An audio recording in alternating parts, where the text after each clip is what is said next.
hypoxia, hypercapnia, hyperthermia all lead to brain edema and raised intracranial pressure after head injury. Hypoxia is the single most important parameter resulting in poor neurological outcome and should be corrected at earliest possible opportunity.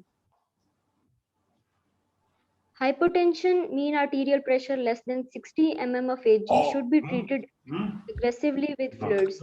थोड़ा जा मैंने दे तो सही चलो ऐसे बहाने Vasopressors in presence of isolated head injury. Treatment is neurosurgical emergency to ये doctor restore. सारिश continue करें. The treatment of secondary brain injuries is neurosurgical emergency to restore. जी सर मैं कंटिन्यू कर. डॉक्टर सारिश आवाज आ रही है? जी सर आ रही है. हेलो. जी कंटिन्यू करें. जी sir. So the treatment of secondary brain injuries is neurosurgical emergency to restore cerebral perfusion, but only after non-neurosurgical hemorrhage is controlled. Like laparotomy, agar patient ki honi hai, so it should be done first, and then the neurosurgical emergency should be treated. Management considerations for traumatic brain injury. If there is no intracranial clot, medical intervention is primary means of treating elevated intracranial pressure. Normal cerebral perfusion pressure is mean arterial pressure minus intracranial pressure, and that is almost 80 to 100 mm of Hg. Intracranial pressure monitoring is required in these patients. If there are no symptoms, there is no need for monitoring. But if there are some neurological symptoms, consciousness, unconsciousness, or dizziness ho rahi hai, so there should be ICP monitoring. Intracranial pressure if intracranial pressure is 20 to 25 mm of Hg, interventions to reduce ICP should be started. Patients with severe head injury, recommendations are to maintain cerebral perfusion pressure between 50 and 70 mm of Hg and intracranial pressure less than 20 mm of Hg.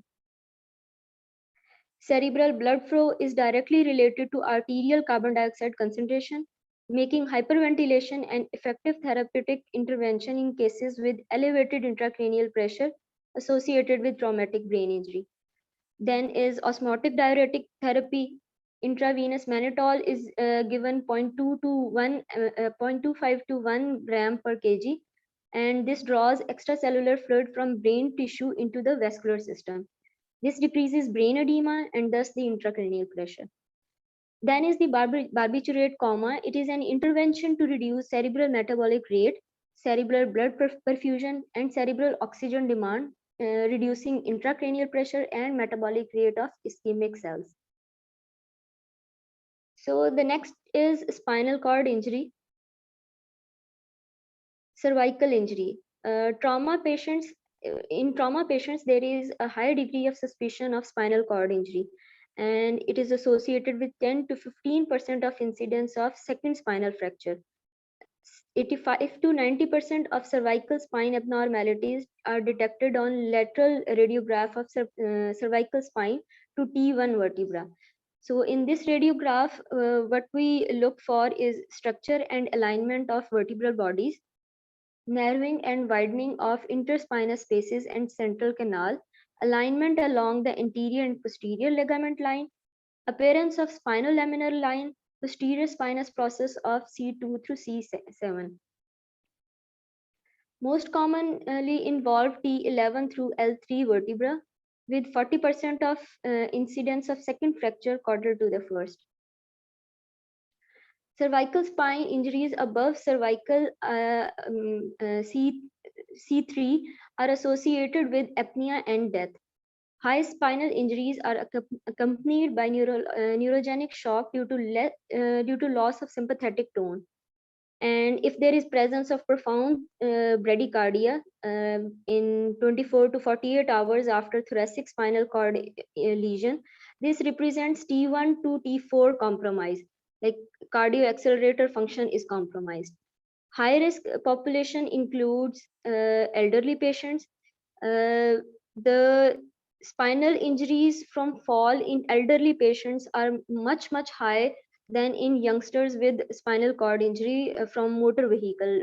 So this represents that the elderly population are at high risk. So what are the therapeutic objectives for spinal cord injury? These are to prevent primary structural injury, minimize the risk of extending neurological injury from hypotension, incomplete spinal cord transaction, avoid hypotension, and surgical stabilization of spine should be maintained. Surgical decompression and methylprednisolone reduce spinal cord edema, maintain supranormal mean arterial pressure to help ensure adequate spinal cord perfusion. Next topic is burns. We receive these kind of patients for osteotomies and debridement usually in our emergencies. So this is a very important topic.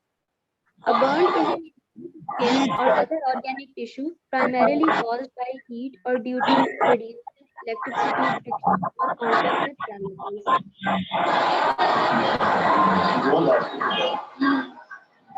According to WHO, an estimated of 180,000 deaths every year are caused by burns. This is the third largest cause of accidental deaths. Multiple functions of skin, it is the largest organ in body, 1.5 to 2 meter square surface area in adults. The major functions include fluid and electrolyte hemostasis, touch, pain, and temperature sensation, vitamin D metabolism, and UV protection.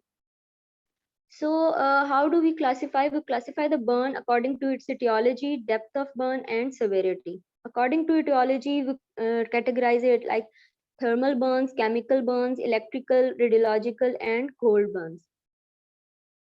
According to that depth, we usually document it as depth of burn. Superficial thickness, also called first degree burn, it includes epidermis only, and it appear as erythema. These burns blanch on pressure. These are painful and there are no blisters. These burns heal spontaneously within 7 days and there are no scarring. Superficial partial thickness or second degree burns, these involve complete dermis or upper 1/3 of the dermis, and these appear as red, mottled, wet, shiny, and weeping surfaces. They blanch on pressure, they are painful, and blister formation occurs.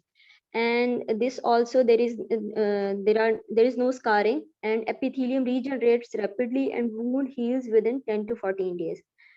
In deep partial thickness, which are also categorized as second degree, complete epidermis is involved and substantial part of dermis is involved, and adnexal structures are destroyed. The appearance of burn is pale and they do not blanch. There is no pain and only pressure sensation is there. Healing takes weeks to months, and scarring occurs and they require excision and grafting for rapid return of function. Full thickness includes third degree, which involves all skin elements, and fourth degree, which involves skin, muscle, fascia, and neurovascular bundle, and bone are destroyed. So these full thickness burns appear dark, leathery, dry surface, and there is no pain and no blanching. Wound excision and grafting should be, we usually receive these patients for wound excision and grafting, and scar formation occurs, and they heal slowly by wound contracture. So these are, you can see the superficial or first degree burn, and the second degree burn, and third degree, the leathery appearance, and dark, they are more dark colored. Next is according to the severity. This is according to total body surface area. Second degree burn is less than 15% of total body surface area in adults and less than 10% in total body surface area in children. And third degree burns include less than 2% total body surface area not involving special care areas. Second degree burns are 15 to 25% total body surface area in adults and 10 to 20% in children. Third degree burns include less than 10% total body surface area, not involving special care areas. Major burns include second degree burns, more than 25% in adults and more than 20% in children and elderly. And all third degree burns are more than 10% total body surface area, or the major burns are all burns involving special care areas, all burns involving inhalational injuries, and the chemical burns are included in major burns, electrical burns, and burn injuries with coexisting diseases and burn associated with trauma. So the prognosis of burn patient.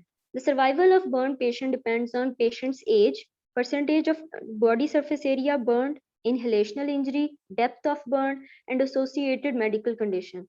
A box score is represents the prognosis of burn patient, and we calculate the percentage mortality that is calculated by body surface area of burn plus age.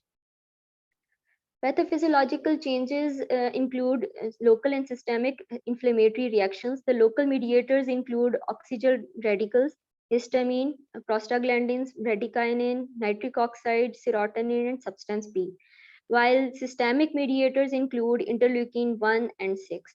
Tumor necrosis factor and endotoxin level predicts multi-organ failure. Hemodynamic response include increased capillary permeability.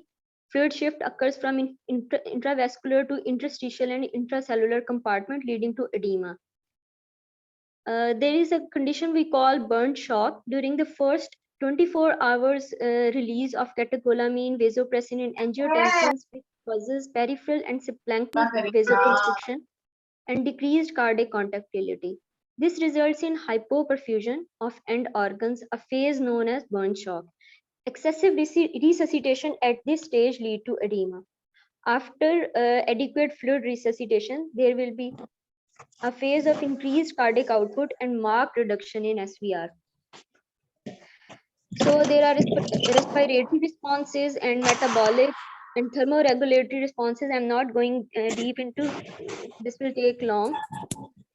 And there is immune system response, loss of protective skin barrier, suppression of immune system, invasive line and urinary catheterization have increased risk of repeated infection. And there are patient is anemic usually, GIT changes, renal hypovolemia leads to decreased cardiac output and renal blood flow. There is activation of renin, angiotensin, and aldosterone system. ADH is released and increased sodium and water retention, increased potassium, calcium, and magnesium loss. Circulating catecholamines lead to renal impairment. This inhalational injury is very important regarding anesthesia management. So the diagnosis depends on high degree of suspicion. If there is history of explosion, impaired mentation, or inhalation of toxic fumes, we should suspect inhalational injury. Inhalational injury on examination is suspected if there is dark reddened oral mucosa, burn to face, lips, nares, or singed eyebrows and nasal hair, presence of carbon soot on teeth, tongue, and throat, hoarseness of voice, and lab testing, high lactate levels on ABGs and higher carbon monoxide levels by co-oximetry. So you can see the cross section through terminal bronchiole. Left is the normal and right one is the due to chemical or smoke exposure. There is reduced airway and edema and scarring of smooth muscles and elastic fiber, and damaged or destroyed goblet and ciliary cells, and fluid is present in the lungs. Pathophysiology of inhalational injury, there is airway injury above larynx that could be due to direct thermal injury or upper airway edema or complete airway obstruction. Intubation is needed in this case. Airway injury below larynx is very rare, only if superheated steam is inhaled. And there is a condition, chemical tracheobronchitis. Inhalation of incomplete products of consumption, chemicals produced impair ciliary function, damage mucosal surfaces, bronchospasm, edema, and mucus ulceration occur. Cast formation and atelectasis is present. Decreased surfactant and VQ mismatch is there.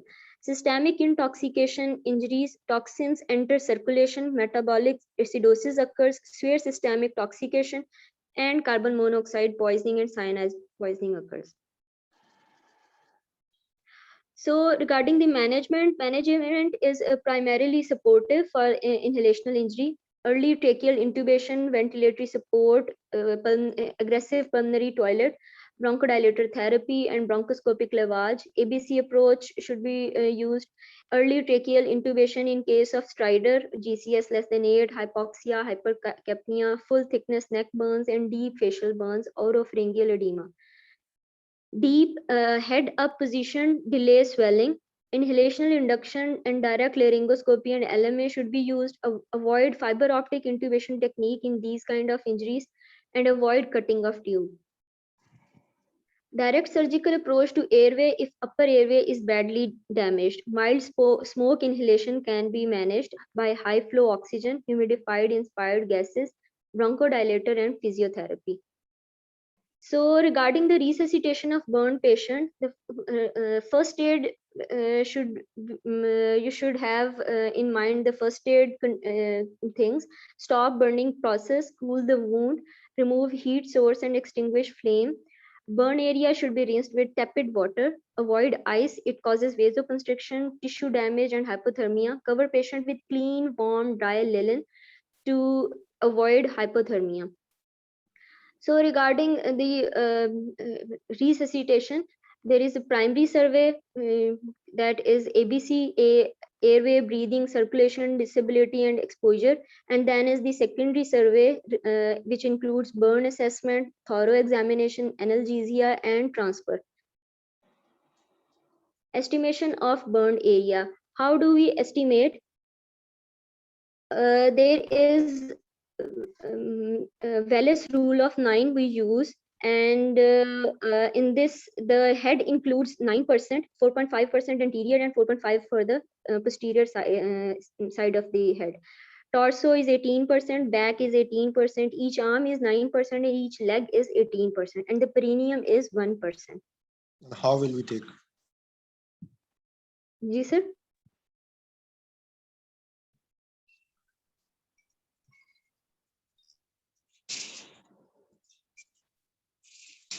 Hello.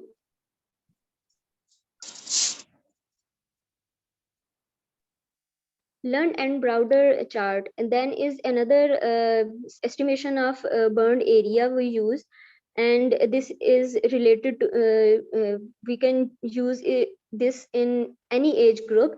You can see in this chart that there is age, the percentage is given with regard to the age of the patient.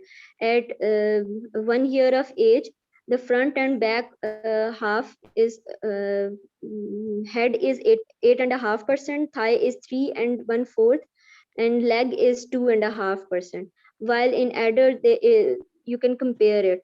The mark the areas of the burn and calculate area using age table below. Do not include superficial burns. Then is Palmer method. In if the burn area is almost the equal to the palm of the patient, it is 1% burn.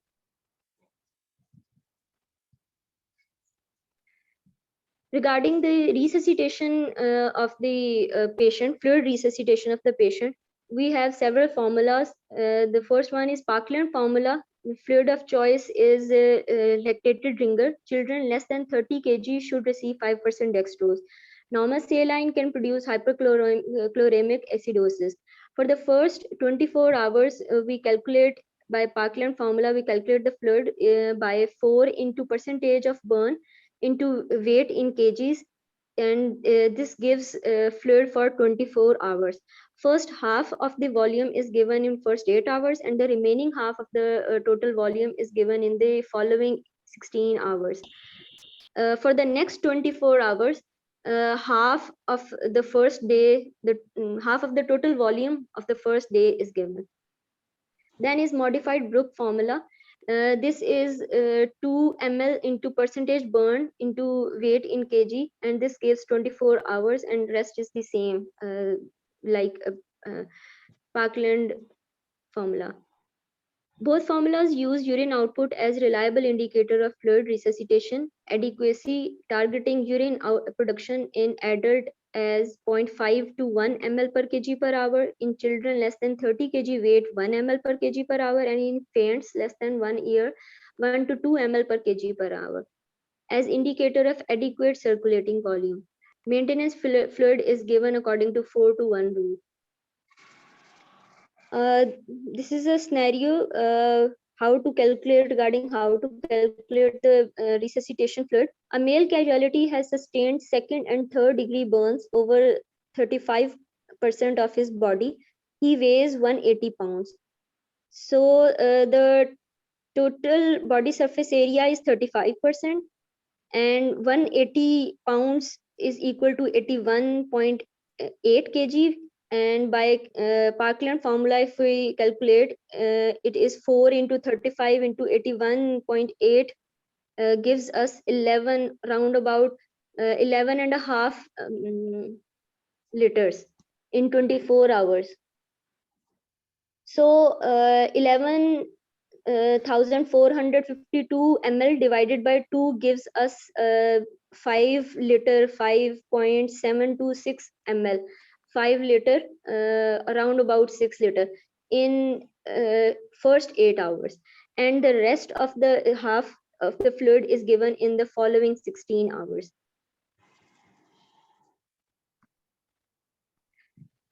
Burn management considerations.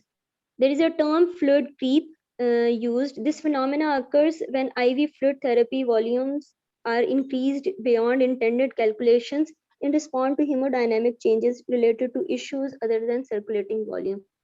Abdominal compartment syndrome occurs when pressure within a compartment of arm, leg, or in abdomen increases. Decreased blood supply.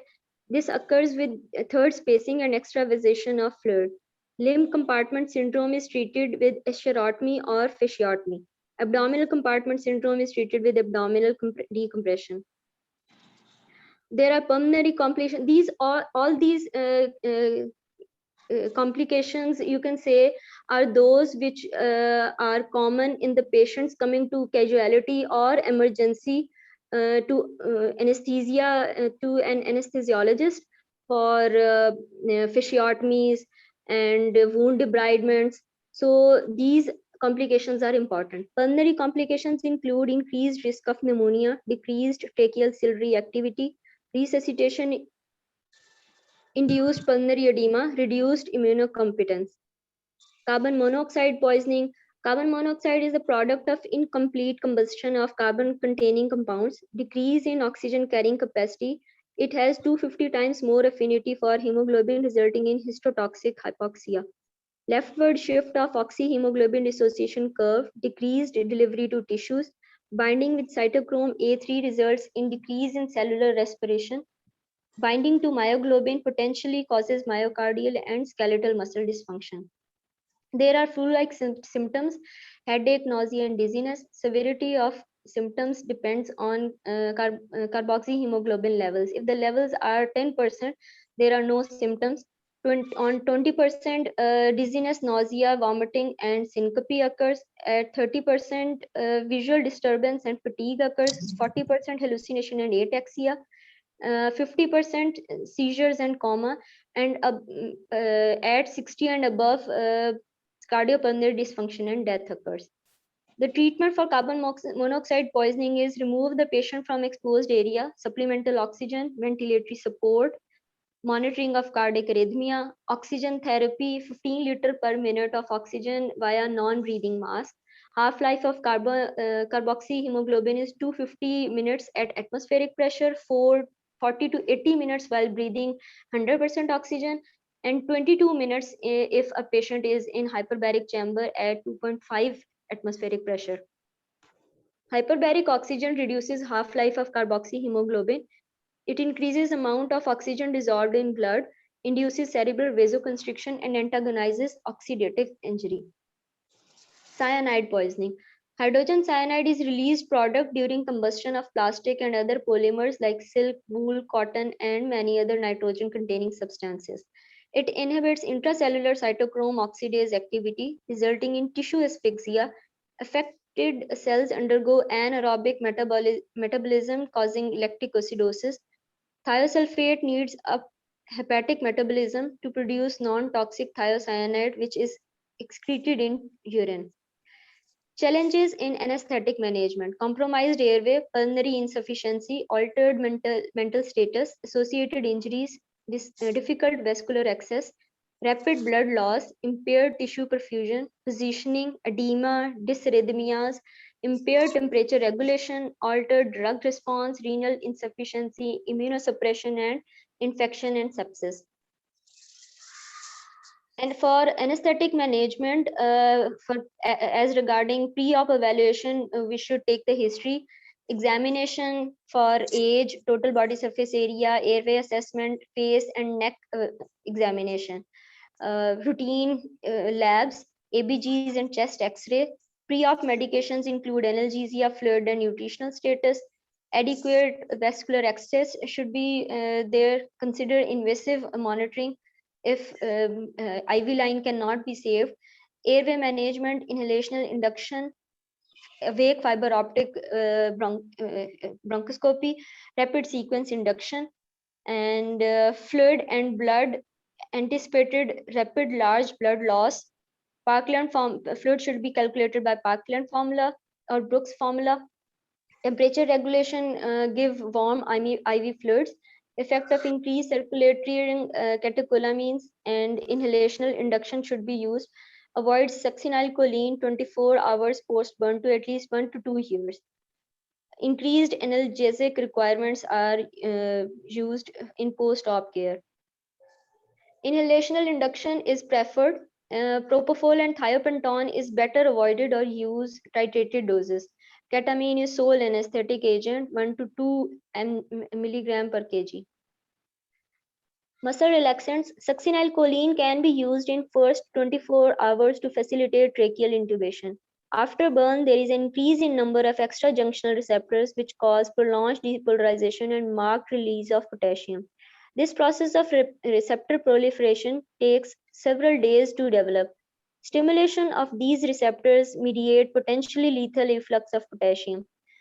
The most dangerous period is thought to be 4 days to 10 weeks after thermal injury. It is advisable to avoid succinylcholine up to 2 years. It should be used in patients with extensive muscle damage. Rocuronium may be an alternative. These patients develop resistance to non-depolarizing muscle relaxants and hypersensitivity to depolarizing muscle relaxants such as succinylcholine. Airway management, blind nasal intubation should be considered. LMA insertion can be done. Awake intubation with topical analgesia, regional anesthesia, awake fiber optic intubation. For awake endotracheal intubation, topical anesthesia used can be lidocaine 4% solution or 10% spray, along with vasoconstrictors. Regional anesthesia technique, giving all 3 blocks: glossopharyngeal nerve block, superior laryngeal nerve block, or recurrent laryngeal nerve block. There is a tumescent technique used. The solution contains lignocaine, adrenaline, hyaluronidase, and saline or water. 0.5% lignocaine solution with 1 in 1 lakh, 100,000 is used. Advantage is release of contracture without much blood loss, hydrostatic cleavage of operative field and better dissection, poor vascularity of scar tissue, and use of adrenaline decrease risk of toxicity. Analgesia, proper analgesia should be used in burn patient. Intravenous morphine remains the gold standard for management of burn patient. In initial first aid, cooling with tepid water reduces pain. Morphine and NSAIDs for admitted patients, and for post-op analgesia, multimodal technique combining paracetamol, NSAIDs, local anesthesia, and opioids. Next is mass casualty accidents. We should be familiar with this term. The multiple injuries multiple injury incidents are those circumstances where more than one patient arrives at the same facility from a traumatic event. Prompt diversion of non-critical patients to other facilities should be directed. Ultrasound quickly assesses viability of critically injured patients. Patient triage, identifying nature and likely number of victims involved. Need for transporting patients between facilities when emergency first responder resources are overwhelmed by initial incident. Resources must be reserved for salvageable victims. Thank you.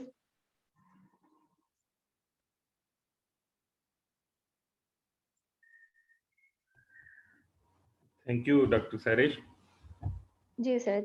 Multiple topics थे, time थोड़ा ज़्यादा हो गया. So still जी we sir. have 15 to 18 minutes for discussion.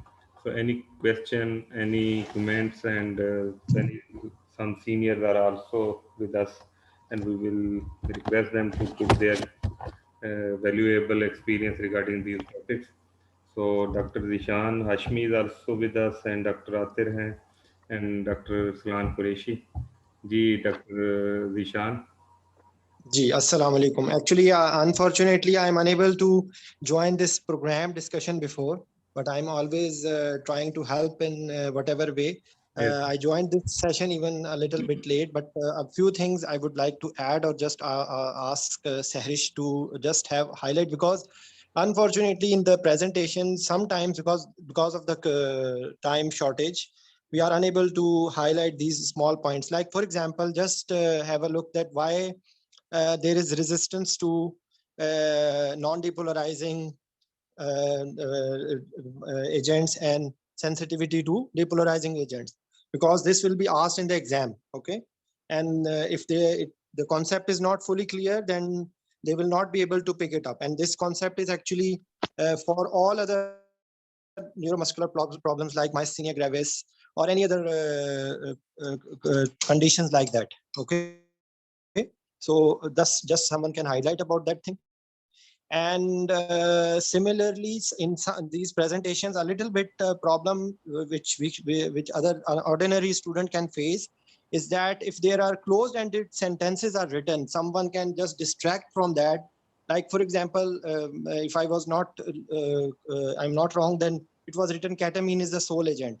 So this is a closed-ended like comment. Okay, so someone can just highlight it that it's one of the choice, and ketamine is a good choice in that condition. God, it will not it will give a very good analgesic effect and hemodynamic instability, but don't make it only option, because if something else will come, then it will be confusing. So these are some points I just took it.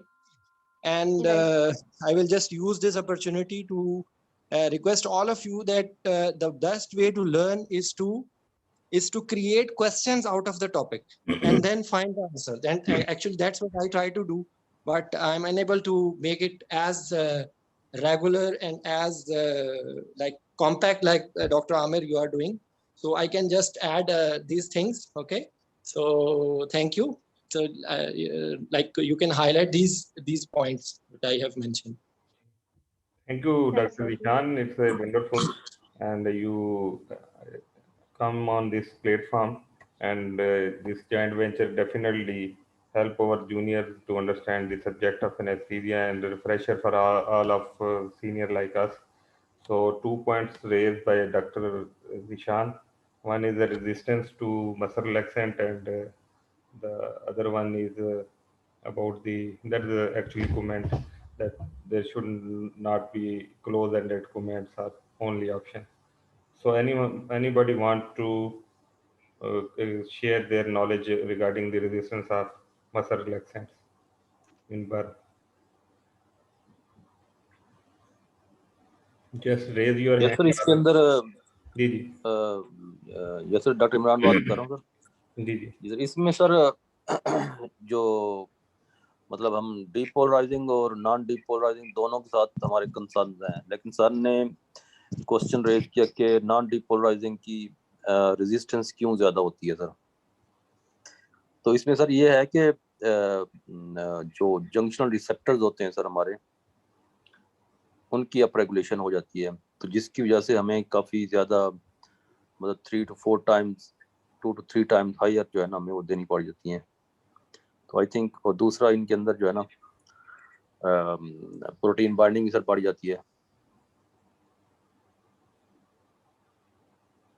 Ji ji sir.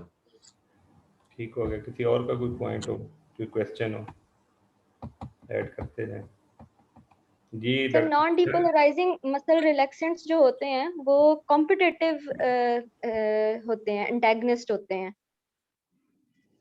तो इस वजह से वो जब extra junctional receptors का number increase होता है तो उसको मतलब हमें ज्यादा देना पड़ता है, बिकॉज रेजिस्टेंस आना शुरू हो जाती है। तो एक्चुअली में ये कॉम्पिटिटिव का इशू है कि वो कॉम्पिटिटिव एंटेगनिस्ट होते हैं। नहीं, कॉम्पिटिटिव तो जो है ना, अ, जो वो नॉन डिपोलराइजिंग जो है वो कॉम्पिटिटिव होते हैं, ठीक है। जी डिपोलराइजिंग होते मैं हैं, नॉन डिपोलराइजिंग की ही सर बात कर रही हूँ। नॉन डिपोलराइजिंग कॉम्पिटिटिव होते हैं, इसलिए रेजिस्टेंस होती है। रेजिस्टेंस की एक वजह मेटाबॉलिज्म भी होती है, क्योंकि हाई मेटाबॉलिक रेट होता है तो मेटाबॉलिज्म भी फास्ट होता है। खास तौर पे ये एट्राक्यूरियम के लिए, it's true for atracurium more than any other agent. Right sir. जी, और इसमें ये भी होता है कि टेक्स टाइम, मतलब ये जो आपने एक्स्ट्रा जंक्शनल वाली बात की है ना, it takes time, it does not occur immediately. सही। सर अगर हम इसमें इसी चीज को हम अगर सक्सिनलकोलिन के साथ हम कोरिलेट करें तो सर इसका एक तो ये बात, जैसे हम जानते हैं कि ये कुछ दिन बाद ही इसका हाइपरक्लिमिक रिस्पॉन्स आता है, टेक्स अबाउट 1 to 2 वीक्स, और ये 2 to 3 मंथ्स तक रहता है सर। ये इसके अंदर भी सर एक्स्ट्रा जंक्शन रिसेप्टर का ही रोल आता है, इन्हीं की स्टिमुलेशन की वजह से ही पोटाशियम का इफ्लक्स आता है सर। जी ऐसा ही है, बिल्कुल ऐसा ही है। असल में एक्चुअली यहाँ पर I will just add on to this thing that because saxamethonium is a controversial drug all over the world. There are two school of thought. Some people are still using it, but wherever rocuronium is available. So actually, I will just share that since last 9 years, maybe even not 9 times, I had used saxamethonium for any case, because the rocuronium, if you are giving it in as a modified rapid sequence reduction, its effect comes so quickly. So saxamethonium is actually out of practice in many of the situations. Okay, so but unfortunately in our country we don't have that facility, so we have to stuck over there. And even in the exam point of view, you have to do it, you have to know about it, but actually the situation is like that. Okay, so you should be knowing about, because practically speaking, of course, in Pakistan, you are only using saxamethonium, but you should know the alternative way which is being used, and that is rocuronium, modified rapid sequence induction with 1.2 milligram per kg dose of rocuronium. So it will give the similar and fast effect as it occurs with saxamethonium. Not like exactly that time, but nearer to that one. But for that, you should have, if you are telling to examiner, you should be telling that we can use this technique only if we have the facility of Sugammadex, because Sugammadex can fully reverse. Even if you have given the full intubating dose, you can reverse it with a higher dose, that is 16 milligram per kg of Sugammadex. You can reverse it. Yes sir. Sir इसके अंदर एक histamine releasing चीज भी sir add कर सकते हैं, जैसे आप बता रहे हैं, क्योंकि रोक्रोनियम तो सक्स हिस्टामिन भी काफी ज्यादा रिलीज कराती है, तो वो भी एक इसका जो रोक्रोनियम का साथ सेफ आ जाएगा। जी, वही वाली बात है एक्चुअली कि सक्सामिथोनियम जो है वो तकरीबन वही वाली बात है कि सक्सामिथोनियम है, नाइट्रस ऑक्साइड है, ये वो चीजें हैं कि जो इसमें दो स्कूल ऑफ थॉट्स आ गई हैं कि कुछ लोग इसको यूज करते हैं, कुछ लोग इसको ऑल टुगेदर नहीं यूज करते, तो ये बात है। अच्छा आमिर भाई, sorry, I am sorry, I am a little bit blunt in it. Actually, I have shared link.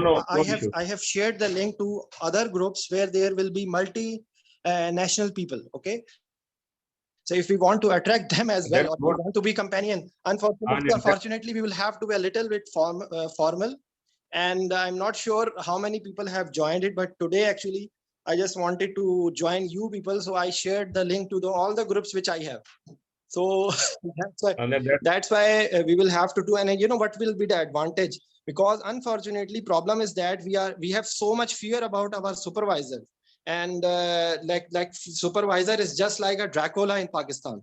So if people are so much afraid of them, and they think that they are something untouchable or unassailable. So actually, I'm really happy to see you, some of you working in Pakistan and trying to break the shatters. So actually, it's something really nice. But I think we should give this strength to the residents to speak out, because the same problem occurs in the exam. They are so afraid. Even I am part to that. I have passed through all these phases. That's why I can understand the mentality.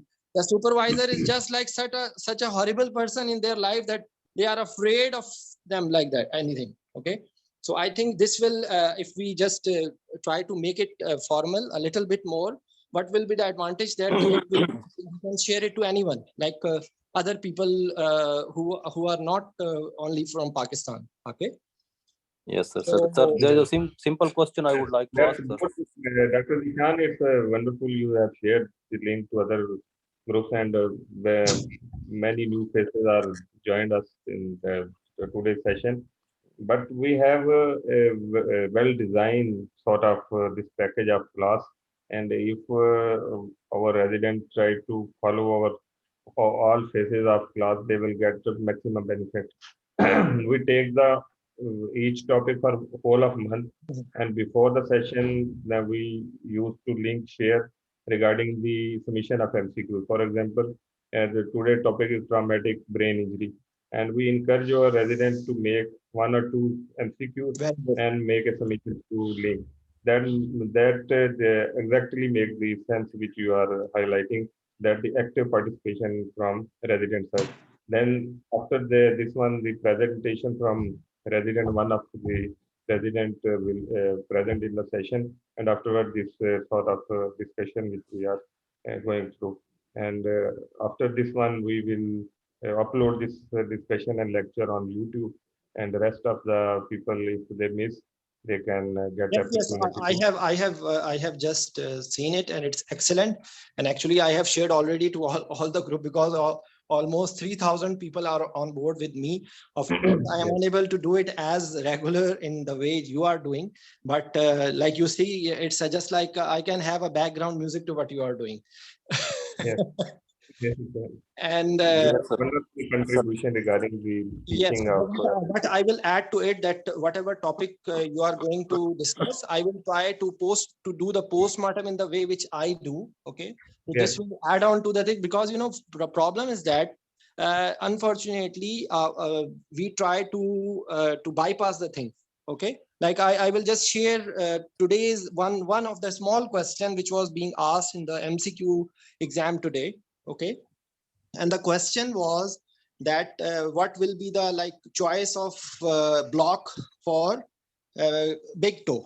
Okay, so this question was based on one point, that sciatic nerve is not the only nerve which is covering that area. That is the only area in the foot which needs the involvement from the femoral nerve as well. Okay, that is in the form of saphenous nerve.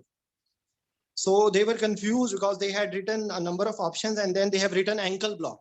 So actually the answer was ankle block, because all other, if any other part of the foot is being asked, then the sciatic nerve alone is okay. But if you are talking about big toe, because the area medial part is covered by the saphenous nerve, so that will not be covered only by the sciatic nerve block. So I'm just giving this one example. So actually, if we cover the topic from all the aspects, inshallah, there will be nothing left, and I guarantee you that in the exam you will be enjoying. And I want my all my juniors to enjoy the exam rather than creating so much tension for the exam.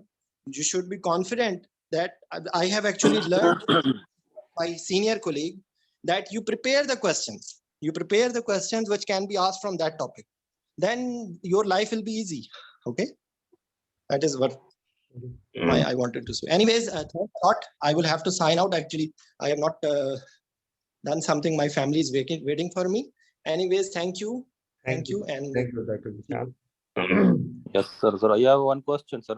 We have 5 to 6 minutes left, and anybody else who want to summarize or share some important points. Dr. Athar is along with us, if we Okay. want to share any important point or comment.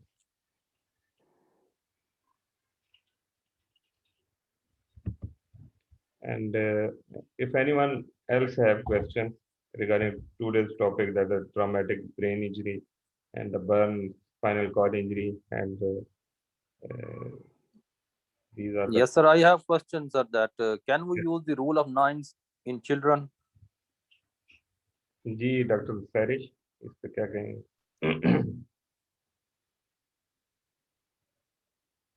जी बच्चों sir. बच्चों में हम burn area calculate करने के लिए क्या use करते हैं? रूल ऑफ 9 यूज करते हैं। सर उसमें रूल ऑफ 9 भी है और हम उनमें एज के हिसाब से हम डिफरेंटली करते हैं। एज वाइज उनका एक चार्ट होता है, सही। Yes, sir. Learn and The Browder important chart thing in जैसे is कहते हैं। yes, yeah, you are right. तो उसमें एज वाइज हम देखते हैं, उसमें 1 ईयर होता है, 5 year, 10 year, 15 years and then adult है।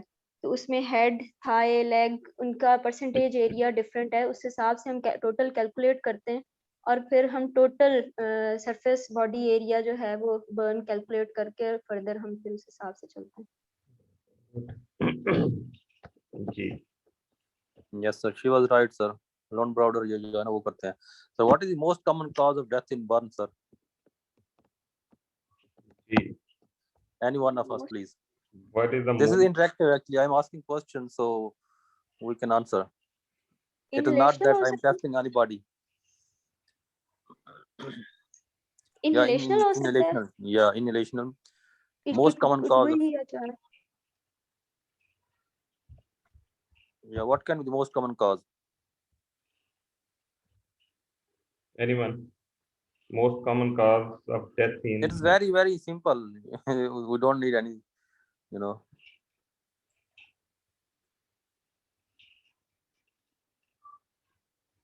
Yeah, asphyxia can be the cause. And over here we have already discussed that fluid resuscitation for adults. And you have told us the regimes like Parkland formulas and modified Brook formulas. So I have questions that is there any regime for the colloid? And as you said, this is for the crystalloid, right? For the ringer lactate, as you were saying, because normoxidine can cause hypercholemic acidosis. So in Parkland, we use 4 ml per kg per percentage, modified 2 ml per kg per percentage. And what about colloid? No, I didn't found it in Morgan. I prepared this from a Morgan. Okay. Yeah, Anyone we can else? use Evans and or even Brook. That is 1 ml per kg per percentage. And according to Brook, it is 0.5 ml per kg per percentage. Evans or Brook. Yes, sir. yes we can use these formulas, and the most sophisticated approach is to use the target uh, goal directed fluid therapy. Gold drug food therapy. Yes, sir. That is the gold standard, and we have to set our goals and then monitor them, and that is a CVP line, hemodynamics, and if you have pulmonary catheter, that is a more sensitive indicator which you can make to set your goal. So we have a question in chat box.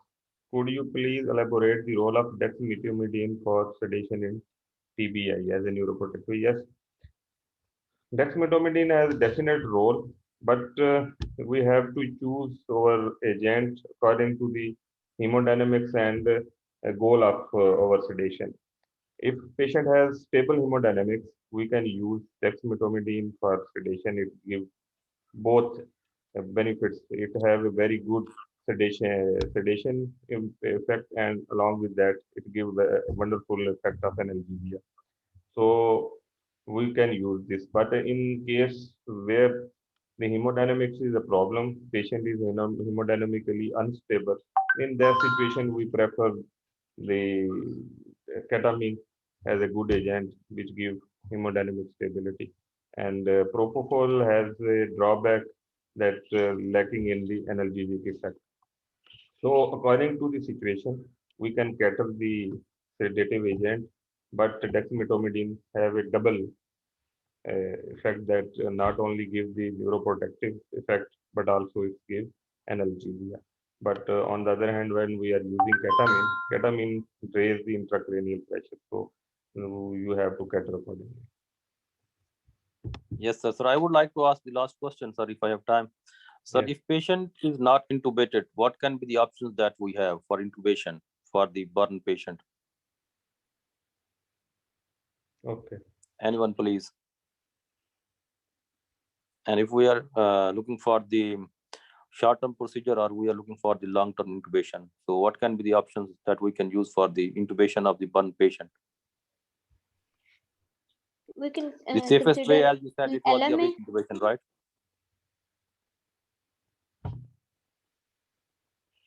Okay.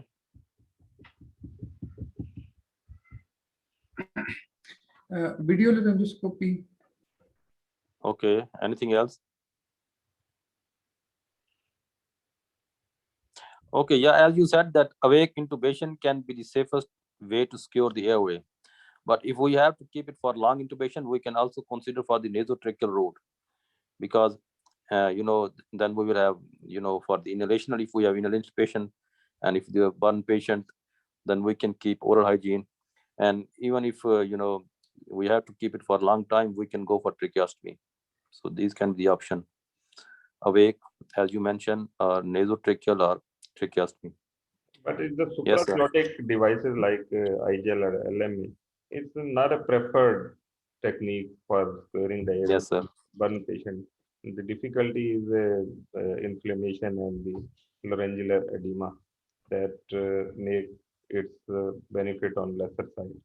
So the Yes, best sir. way is to go with the endotracheal intubation and then we shift to the tracheostomy. That is ultimately a solution when you are going to manage the airway for a long time. But For long time. Yes, sir. immediately, if you want to spare airway, that endotracheal tube is the best option. Not go with Yes, the sir. Yes, sir. If there is facial burn trauma, then there will be edema. We can use phenylephrine drops, sir. Yes. Okay, sir. Sir Yes, sir. Sir oedema से sir मुझे एक और बात याद आई, मैंने एक point लिखा हुआ है कि we should not cut the tubes, endotracheal tubes, तो वो भी एक क्वेश्चन हो सकता है, तो उसका भी अगर कोई आंसर करना चाहे, नहीं तो मैं आंसर कर देती हूँ. Why should Yeah, it we was a good not? question. Yeah, it is good question. Sir, इसकी रीजन भी मतलब बताएं कि क्या रीजन है, why we can't cut the tube, क्या बताना चाह रहे थे वो बेसिकली? वो Anybody, please. ये अगर कोई बताना चाह रहा है, if anyone wants to answer, बता दें पहले. एक्चुअली ये ना पढ़ाने वाले का काम होता है ना फैसिलिटेटर का काम होता है, मैं अक्सर ये बात करता है, तो प्लीज हर कोई करना चाहिए. Yes sir.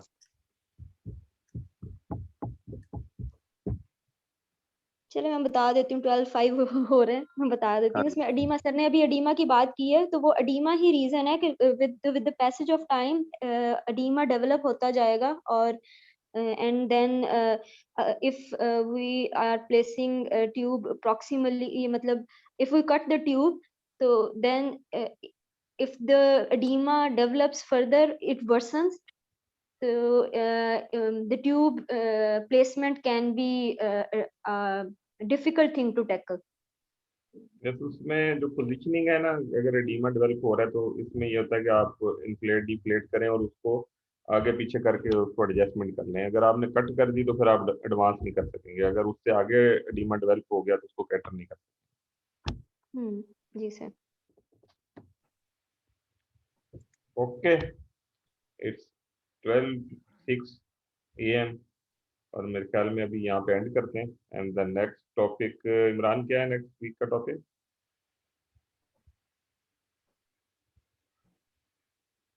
Doctor Imran, next week में जीरियाट्रिक करना है या आउट ऑफ हॉस्पिटल करना? ओके, एनीवे हम इस जीरियाट्रिक करना है डॉक्टर, वो करेंगे, माजबीन करेंगे, नोरा सर मैं करूंगा ना उसके बाद. Okay okay. जीरियाट्रिक है सर इंशाल्लाह. बाकी हमारे जो क्लासरूम है उसके 4 फेजेस हैं, वो हम 2 हमारे जो ग्रुप हैं उसमें तो हम शेयर करते रहते हैं, और एक स्पेसिफिक हमने गूगल क्लासरूम डेवलप किया था, उसमें गूगल क्लासरूम में सबमिशन और पूरा वो प्रोसेस है, उसमें कोई आना चाहे तो वो रिक्वेस्ट भेज दे, मैं उसको भेज दूँगा।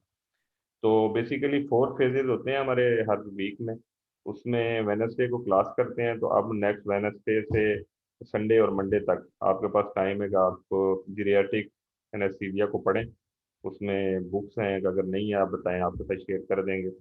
उसमें आपका टास्क ये है कि आप टॉपिक को पढ़ते हुए आपने 2 एमसीक्यूज बनाने हैं, और वो जो एमसीक्यूज हैं वो आप गूगल क्लासरूम पे शेयर कर देंगे, या गूगल पे नहीं करना चाहते तो वैसे ही आप ग्रुप में शेयर कर दें। उसके बाद नेक्स्ट टास्क ये है कि आप जो है ना, जैसे डॉक्टर महजबीन ने नेक्स्ट वो करना है प्रेजेंटेशन, और नेक्स्ट वेडनेसडे वो प्रेजेंटेशन कर लेंगी आफ्टरवर्ड। ये आज टॉपिक ज़्यादा थे, 3-4 टॉपिक थे, तो हमारे पास डिस्कशन का टाइम थोड़ा कम बचा। अदरवाइज हम पूरी कोशिश करते हैं कि जो है ना वो हाफ एन आवर का टॉपिक हो प्रेजेंटेशन, और हाफ एन आवर की केस बेस्ड डिस्कशन हो। उसमें हम यूजुअली स्क्रीन शेयरिंग कर देते हैं, उसमें केस जो FRC है या इस तरह की जो बुक्स हैं वहाँ से ले लेते हैं, तो उससे बड़ी हेल्दी हो जाती है और सारे एस्पेक्ट्स जो हैं वो उसमें क्लियर हो जाते हैं। और उसके बाद अभी अगर कोई मिस कर गया तो हम इसकी रिकॉर्डिंग हमने कर ली है, ये हम अपने यूट्यूब चैनल पे अपलोड कर देंगे, और उसका लिंक भी ये जो डिफरेंट ग्रुप्स हैं उसमें शेयर कर देंगे, जिसको आप बाद में देख भी सकते हैं। So this is a protocol of an online anesthesia classroom. Or today is a very important occasion. We have completed 1 year of uninterrupted weekly class, and we started the 27 of 2020, and that was actually due to the response of this COVID-19. But this tradition continued for whole of year. So almost 80% of or anesthesia syllabus is covered, and that is available in audio video form. You can visit the YouTube channel, that's midteach.com, and you can listen or watch the videos of these topics. So it's a opportunity which is contributed by all seniors and juniors. So with these words, we will meet on next Wednesday with the topic of geriatric anesthesia, and hopefully you will follow the 4 phases of this online class. Thank you so much.